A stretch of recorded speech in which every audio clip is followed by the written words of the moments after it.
Η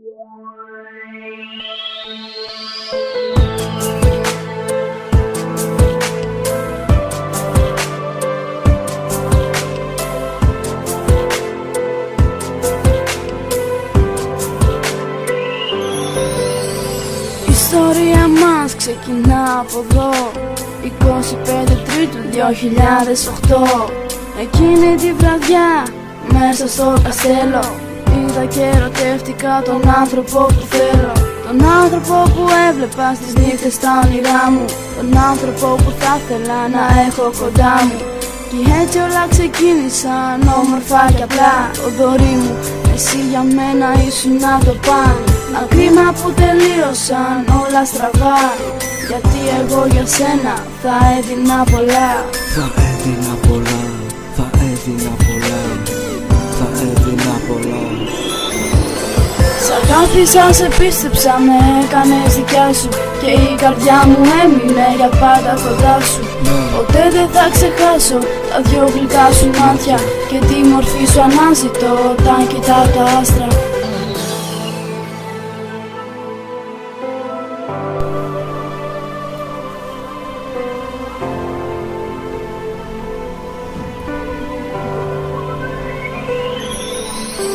Γιατί για όλα έλεγες πως φταίνε οι αποστάσεις. Απ' τον Εύωσμο στη Θέρμη μπορεί να αργείς να φτάσεις. Μα που πήγε η αγάπη σου, που πήγαν τα φιλιά σου όταν με βλέπες να κλαίω μακριά απ' την αγκαλιά σου?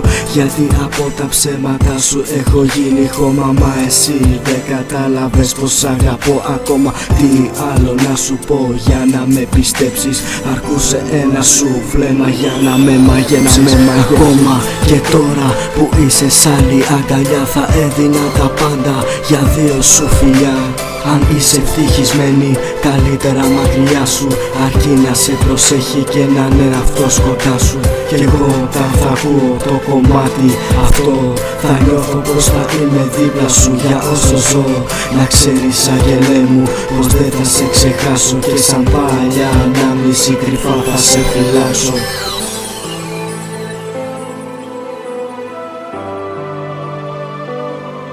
Κρυφά θα σε φυλάξω, ναι, ναι.